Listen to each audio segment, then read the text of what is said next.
Então, primeiramente, boa tarde, né? Então, dispositivos de comando. Aula 1, acionamentos de máquina.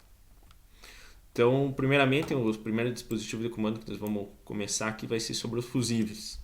Então, o fusível tem o que a função principal dele é o que é a proteção de circuitos, né? Então, ele possui, né, um corpo de porcelana, ele tem uma resistência mecânica, extremidades interligadas por um elo fusível, né, imerso numa granulação, né, uma granulação adequada, né, um tipo de areia, tá?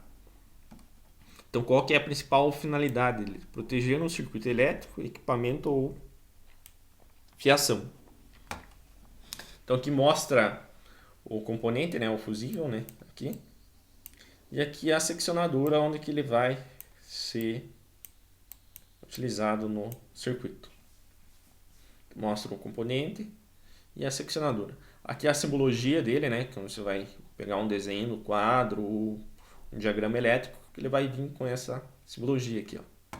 E aqui o F, ou símbolo literal, né? Então ele vai vir acompanhado no diagrama elétrico pela letra F. O próximo dispositivo nosso que nós vamos conhecer agora é o disjuntor. O disjuntor, a principal função dele também é a proteção e segurança e possibilitar o seccionamento, né, da carga, né? Uma das principais vantagens em relação ao fusível é que se o fusível queimar, você tem que trocar. Já o disjuntor não. O disjuntor você vai lá e rearma o circuito. Agora que você vê a simbologia, né, do componente, né? Você tem para uma fase, né, que seria o monofásico, bifásico e o trifásico, né? Monopolar, bipolar e tripolar. Aqui a simbologia, né? Monopolar, bipolar e tripolar, né? Então o símbolo literal dele aqui que vai ser a letra Q. Então você pode ver que eles estão acompanhados com a letra Q. Então no diagrama elétrico vai vir aparecendo aqui junto à letra Q, tá?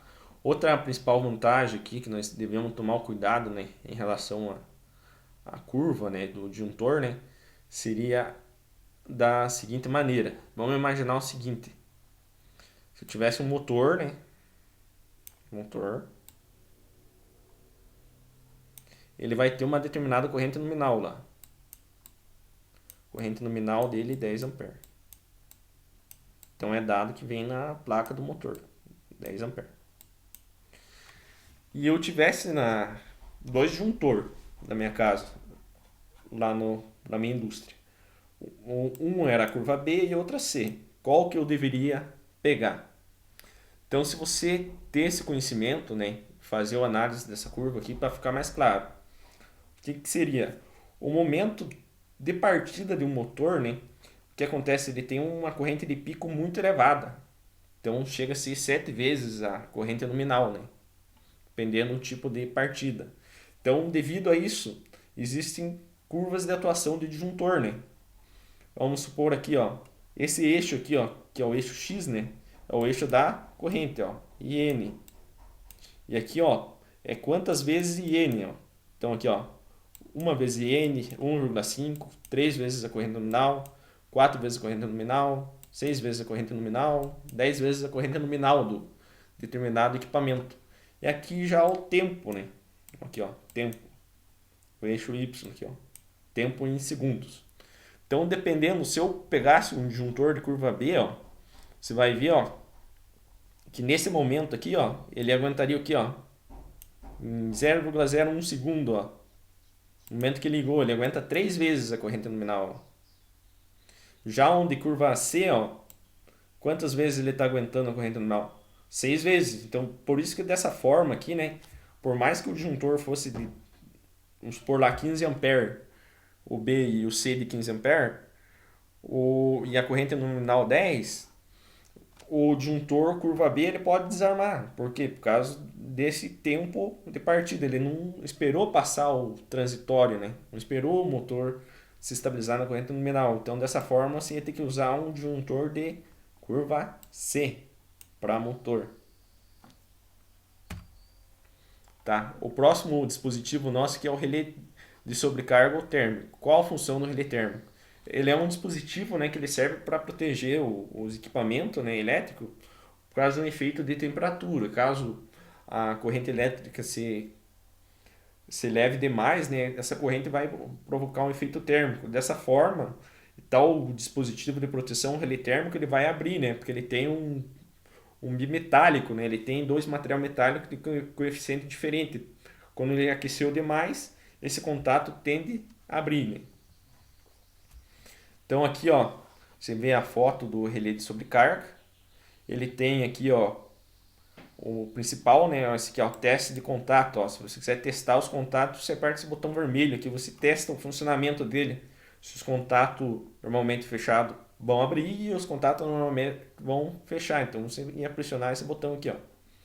Aqui você tem o rearme, né? Então você pressionou ele e você aperta esse botão, né? Ou ele atuou, né? Você precisa rearmar ele.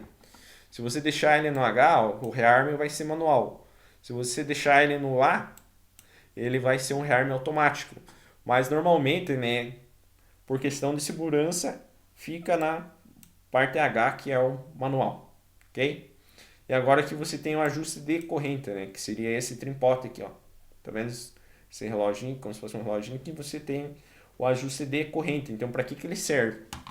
Vamos imaginar lá que meu motor seja 10 amperes. Eu poderia ter vários motores, né? Poderia ser um que a corrente fosse 10 amperes, o outro motor que fosse 5. Então eu poderia usar o mesmo dispositivo, só que eu ia ter que fazer o ajuste aqui, ó. Eu ia ter que selecionar em quanto que o meu disjuntor ia ter que ficar, né? Quanto que o meu relé térmico ia ter que ficar, certo? Então como que eu ia saber isso? E tem no motor, dá uma especificação chamada fator de serviço. Vamos supor que na placa lá fosse 1.20. Então o que isso quer dizer? É quantas vezes o meu motor pode trabalhar acima da corrente nominal. Ó. Como é 1.20, então ele aguenta uma corrente de 20% a mais, né? Uma carga a mais. Então, ó, eu ia fazer o que, ó? Ia fazer 1.2 vezes 10. Você ia ajustar para quanto que ia dar essa conta? 12 amperes, certo? Então, você ia pôr quanto aqui no ajuste? 12 amperes. Então, aqui ele está passando mais especificação, basicamente o que eu já tinha falado. Eu vou disponibilizar esse material para vocês. Que mostra o componente, né? Fisicamente, né? Você vê aqui a simbologia L1, L2, L3. T1, T2, T3, né? Seria os contatos principal. Ó. Esse aqui ó, seria o L1, L2 e L3. Aqui embaixo, T1, T2, T3. Ó. T1, T2, T3. Seriam os contatos principais. Ó. Ele também tem os contatos auxiliar, né? 95 e 96, que é o normalmente fechado. Que vai ser o mais utilizado lá para mostrar a parte térmica, né? Então estaria aqui, ó, 95 e 96. E o 97 e 98 contato aberto, né? E esse é o símbolo literal FT, ó. Então, vocês vão ver lá no diagrama elétrico lá, FT. Então aqui mais especificação teórica, vou deixar para vocês lerem. Ele não trabalha manualmente, né? Ele sempre vai estar associado a um contactor, né? Em geral para a proteção de motores. Agora o próximo outro componente é o disjuntor motor, né? Então é um dispositivo de proteção para um circuito principal. Ele combina controle e proteção do motor em um único dispositivo. Então aqui você tem o componente e a simbologia. E aqui o que? Qual que seria a ideia dele, né? Então ele tem a função do relé térmico e a função de um disjuntor. Então quando você usa um disjuntor motor, não há obrigação de você usar um relé térmico, porque ele já combina essas funções, né? Então ele também possui aqui, ó, esse reloginho aqui, ó, o trimpote para ajuste de corrente. Ele segue a mesma ideia do fator de serviço. Se for 1.20 para o motor de 10 amperes, aqui você ia ajustar ele para 12 amperes.